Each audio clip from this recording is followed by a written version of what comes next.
হঠাৎ শুনি আমার দিদা মারা গেছে। হ্যাঁ শোনা, তোমার খুব কষ্ট হচ্ছে তাই না? আমিও কেমন জানি হয়ে গেছি, মানুষ কষ্ট নিয়ে ভিডিও করতেছে, আমি সেটা নিয়ে মস্করা করতেছি।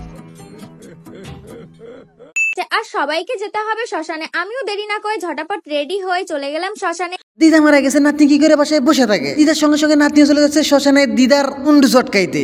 আর চলো আমার দিদা মারা যাওয়ার আর শ্মশানের ব্লগটা তোমাদের সাথে শেয়ার করি। হোয়াটসঅ্যাপ গাইস, কি অবস্থা? আশা করি সবাই ভালো আছে। কখনো বুঝতে পারছো আজকে কি নিয়ে কথা হবে? কথা হবে একজন নাতনি তার দিদার কিভাবে মুন্ডু চটকায় এইটা নিয়ে। যাইরা বক বক বাদ দিয়ে চলুন ব্লগের ভিতরে ঢুকিয়া যায়। ডিসক্লেইমার, ভিডিওটা শুধুমাত্র বিনোদনের জন্য বানানো হয়েছে, তো এটা কেউ সিরিয়াসলি নেবেন না। তো সিরিয়াসলি নিলে এটার জন্য কর্তৃপক্ষ কোনোভাবে দায়ী থাকবে না। ধন্যবাদ। আর আগে আমি একটু রেডি হয়ে নি, আর শ্মশানে গিয়ে কি কি হয় তো চলো পুরো ভিডিওটা দেখতে থাকো।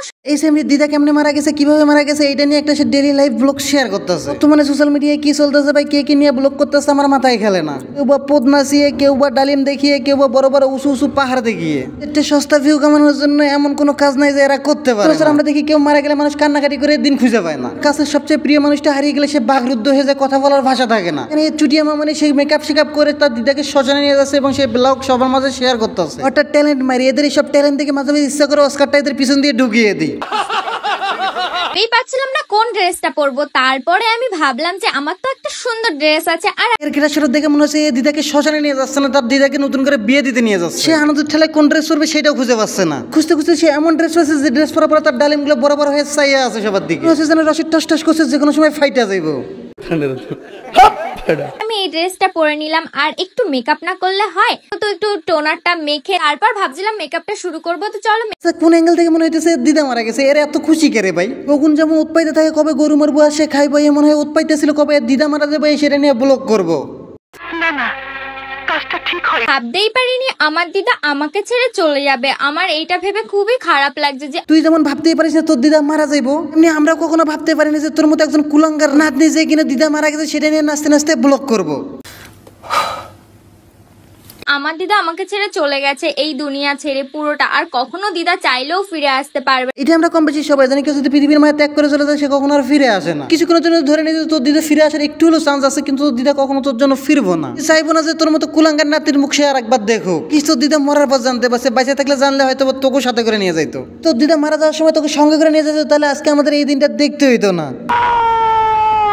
না যাই হোক, সবারই একদিন না একদিন উপরে যেতে হবে, এইটা নিয়ে মন খারাপ করে আর কিছুই হবে না। তোর মন থাকলে না মন খারাপ হবে, তোর তো বড় বড় ওই দুইটা ডালিম, তাছাড়া কি বাড়া এমন ভাবে নাচতে নাচতে মেকআপ করতেছে, এটা দেখে মনে হইতেছে না যে ওর দিদাকে সে শ্মশানে নিয়ে যাইবো। হইতেছে ওর শ্মশানে নিজেই যাইবো, ওখানে খরিদ্দার খুঁজবো পিছন মারা দেওয়ার জন্য। কথা কি ক্লিয়ার না ভেজাল আছে? ক্লিয়ার। এটাই নিজের মনকে বুঝ দিচ্ছিলাম, তাও মনটা কেমন করছে দিদার জন্য, খুবই কষ্ট হচ্ছিল। আহা ঘোষণা, খুব কষ্ট হইতেছে তাই না? কষ্টের ঠেলায় চোখ দিয়ে পানি না পড়ে নিচ দিয়ে পানি পড়ে যাইতেছে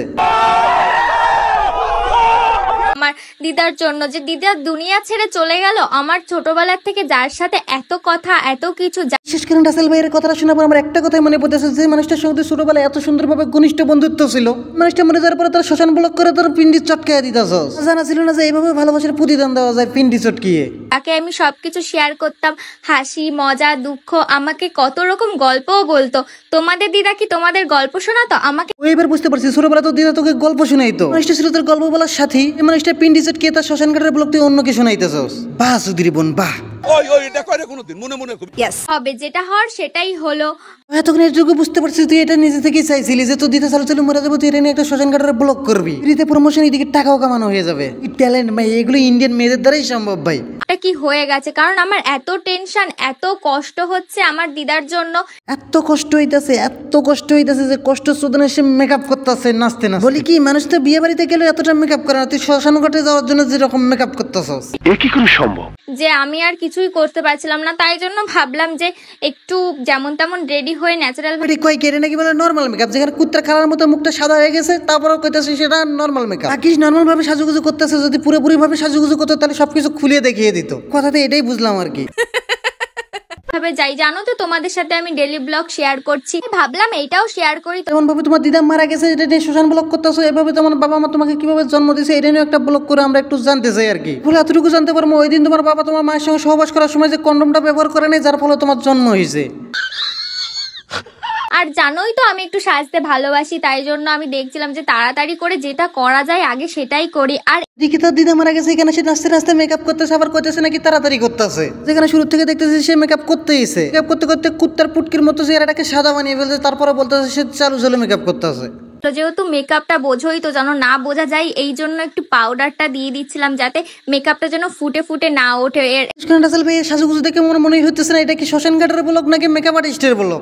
শুরু থেকে সে মেকআপ করতেছে আর কইতেছে তার দিদা মারা গেছে। আচ্ছা, কোনো সুস্থ সবল মানুষের কাছে কি এটা কি সম্ভব? তার দিদা মারা গেছে, সে এইভাবে মেকআপ করতেছে, আমার এই কথাটা মাথায় ঢুকতেছে না। এই পাউডারটা দিলে একটু বসে যায়। পাউডারটা একটু ঝেড়ে নিলাম। আর মেয়েদের কত জ্বালা না, না সাজলেও একটু হয় না। বুঝলাম সাজুগুজু করা মেয়েদের জন্মগত অধিকার, এটা তোরা সাজুগুজু করবি ভালো কথা, বিয়ে বাড়িতে যাবি সেখানে সাজুগুজু কর, তুই স্বজনের বাড়িতে যাবি সাজুগুজু করে যা, কোনো ব্যাপার না। তোর দিদা মারা গেছে রে ভাই, তুই কেমনে এসব করতেছস, কেমনে পারস তোরা? আর ওইদিকে আমি ভাবছিলাম দিদাকে না নিয়ে চলে যায়, কারণ আমার সাজতে সাজতেই তো অনেকক্ষণ লেগে যাচ্ছে। তাও তোকে ছাড়া তো দিদাকে নিয়ে তারা শ্মশানে গেলে মনে হয় পুণ্যের কাজ করবো, কারণ যে মেয়ে দিদা মারা গেছে সে দিদাকে দেখতে যাওয়ার আগে মেকআপ শেকআপ করে ব্লগ বানাইতেছে, তারা অ্যাটলিস্ট শ্মশানে যাওয়াটা মানায় না। তুই ঘষাঘষি করতেই থাক, ঘষতে ঘষে তোর জীবনটারে তেজপাতা বানায় দে, তুই তো দিদাকে দেখতে যাস না, অ্যাটলিস্ট তার আত্মা শান্তি পাইবো। তাহলে আমি শ্মশানে চলে এলাম, আর সবার মাঝখানে ভিডিও করতে কেমন একটা লাগে। দেখ অ্যাটলিস্ট সে শ্মশানে গেল, কিন্তু তার দিদাকে দেখালো না লোক লজ্জার ভয়ে।